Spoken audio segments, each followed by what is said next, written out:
안녕하세요. 시사발전소의 한지입니다.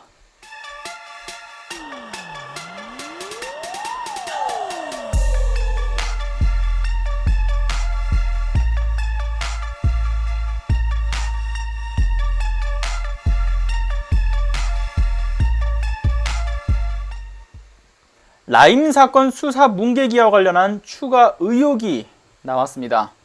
근데 일단 먼저 라임 사태의 핵심 인물로 알려져 있는 이 김봉현 전 스타모빌리티 대표가 술접대를 했다라고 지목한 현직 검사 3명이 있지 않습니까? 그 3명을 시민단체인 사법정의 바로세우기 시민행동에서 김영란법 혐의 등으로 이들을 고발했다라는 그런 소식 먼저 좀 전하겠습니다. 자, 3명의 현직 검사들이 이 청렴의 의무를 저버리고 사건 관계인이자 사실상 피의자인 김봉현으로부터 고액의 향응을 받고 검사 윤리강령을 위반한 것은 물론이고 직무와 관련해 부정청탁과 향응수수를 금지하고 있는 김영란법을 위반했다라고 고발의 이유를 밝혔는데 그리고 이제 접대를 받은 후 라임 수사팀장으로 투입되었다라는 그 의혹을 받고 있는 검사에 대해서는 수뢰후 부정처사죄 혐의를 적용해 고발을 했습니다. 이어서 법 앞에 평등이라는 헌법의 규정이 이 검사들에게만 계속해서 달리 적용이 되고 있는데 형사사법 시스템에 대한 국민들의 신뢰가 붕괴되는 일이 없도록 철저히 수사하고 엄중히 처벌을 해달라고 촉구를 했죠. 자, 그런데 이 와중에 앞서 말씀드렸던 수사 뭉개기 의혹, 이게 추가적으로 나왔다라고 하는 부분, 오늘의 가장 핵심 포인트입니다.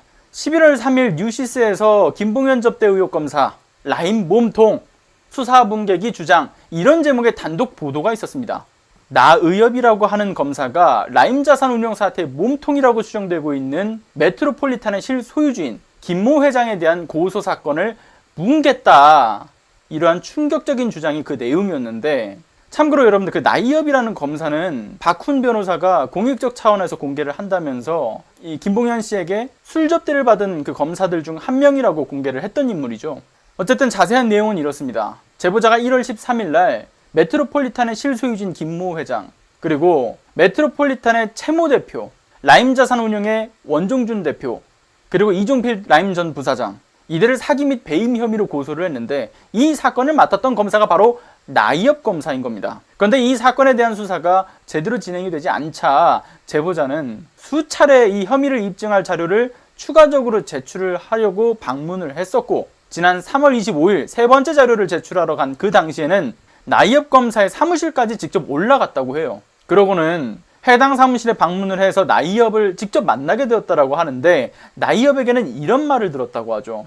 답답하니까 한번 올라오신 거죠? 라는 이런 말과 함께요, 15분가량 이 수사 진행 상황 등을 얘기를 해줬대요. 근데 이렇게까지 얘기해주는 걸 들어보면, 여기까지 보면 굉장히 제대로 된 검사처럼 느껴지는데 이게 다가 아니었겠죠. 말을 나누던 중에 나의엽 검사는 제보자에게 이런 말을 합니다. 메트로폴리탄의 채모 대표는 명의만 빌려준 건데 이게 죄가 되겠느냐. 제보자는 이 말을 듣자마자 이거 왠지 수사가 제대로 안 이루어지겠는데 라는 그런 생각이 이 대목에서 들었대요. 좀 더 디테일하게 그 당시 상황을 좀 설명하자면, 김모 회장과 채 대표 등이 라임 돈 300억 원 정도를 가지고서 필리핀의 막탄섬, 그 막탄섬이라고 하는 곳에 이슬라 리조트를 인수한 혐의로 고소를 한 건데, 나의엽 검사는 이에 대해서 채 대표의 경우에는 김모 회장이 이 리조트를 인수할 때 단순히 명의만 빌려준 건데 뭐가 문제가 되겠느냐, 이런 식으로 이야기를 했다는 겁니다. 그래서 제보자는 의아해했다라는 거예요. 고소장에 나와 있는 대로 이슬라 리조트를 인수한 대금 약 한 300억 원이 메트로폴리탄 법인에서 나왔고, 채모 대표가 개인 명의로 이 돈을 대여해서 이슬라 리조트의 최대 주주가 됐는데 개인의 자금을 대여받아가지고 최대 주주로 올라간 거, 그 자체만으로도 문제가 있다라고 판단이 들고, 무엇보다 한국에 있던 채모 대표가 해외 도피 중인 그 김모 회장에게 모든 혐의를 뒤집어 씌우려는 그러한 진술을 하고 있는 것은 당연하다 의심을 해봐야 될 텐데, 나의엽 검사는 제대로 된 어떤 조사를 해보지도 않고 명의만 빌려준 거 뭐가 문제냐, 명의만 빌려준 거 아니냐, 이런 식으로 확정짓는 것이 이상했다라는 겁니다. 결국은 이렇게 검찰이 채 대표에 대해서 혐의 없음으로 매듭을 짓고 해외 도피 중인 그 김모 씨만 수사하려는 듯한 그러한 의지를 내비치니까 아, 이게 더 이상 수사가 어렵겠구나 라는 그러한 판단이 들었다라는 거죠. 제보자가 나이엽 검사와 직접적으로 면담을 진행했던 것은 3월 25일 단 한 번뿐이었는데 이후에도 계속해서 증거 자료를 제출하고 수사 상황을 파악하고, 그리고 심지어는 그 계속되는 어떤 수사 상황을 파악하기 위해서 나이엽 검사실에 여러 번 연락을 했대요. 그런데 매번 검사는 받지 않고 수사관이 전화를 받으면서 검사님이 직접 수사를 하신다고 들었다, 또는 검사님이 현재 검토 중이다 라는 답변만 들을 수 있었다라고 하죠. 계속해 수사의 진행 상황은 지지부진하고 나이엽 검사가 해당 사건을 일반 검사실로 내려보내지도 않은 채 깔고 앉아버린 상황인데, 최근에 김봉현 씨에게 접대를 받은 검사가 나이엽 검사라는 보도를 보고선 그때 그게 수사를 뭉갤 의도가 있었던 것이구나 라는 그러한 합리적인 의심이 들어 제보를 하게 되었다고 합니다. 물론 그 나이엽 검사 해당 사건을 실제로 고의성을 갖고 뭉갰는지는 알 수가 없어요. 그런데 합리적 의심은 분명히 드는 대목인 거죠. 나이엽 검사는 현재 이에 대한 그 어떤 확실한 입장을 표명하지 않고 있는 그런 상황이기도 합니다. 그렇게 표명을 하지 않으니까 더욱더 그 의혹은 커지겠죠. 그리고 해당 고소 사건은 검찰의 인사이동으로 이 나이엽 검사실에서 다른 검사실로 재배당이 되었다라고도 하는데, 정말 제보자의 말처럼 고의적 수사 뭉개기였을까요? 나이엽 검사는 라임 사태의 이 핵심 관계자인 최모 대표에 대한 혐의점에 대해서 왜 도대체 이게 뭐가 죄가 되겠느냐라는 식으로 대변을 해준 걸까요? 하나둘씩 이 검찰들의 어떤 비위 정황은 밝혀지고 있습니다. 분명 이 내용도 곧 밝혀지겠죠.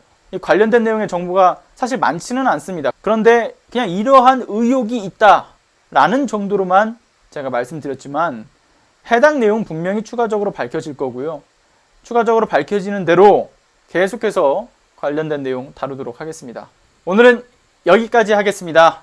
더 많은 분들에게 이 개혁의 필요성을 인지시키고 함께 목소리를 내게 하는데 정말 큰 힘이 됩니다. 구독 안 하셨다면 구독과 알람 설정, 그리고 좋아요는 필수입니다. 오늘도 끝까지 함께 해주셔서 감사합니다.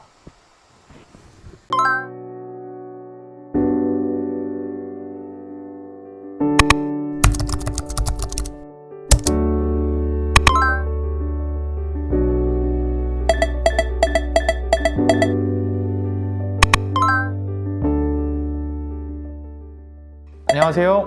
시사발전소 소장 한지입니다. 시사발전소는 진실을 찾는 민주언론으로서의 역할을 다하기 위해서 다양한 방법으로 활동을 이어나가고 있습니다.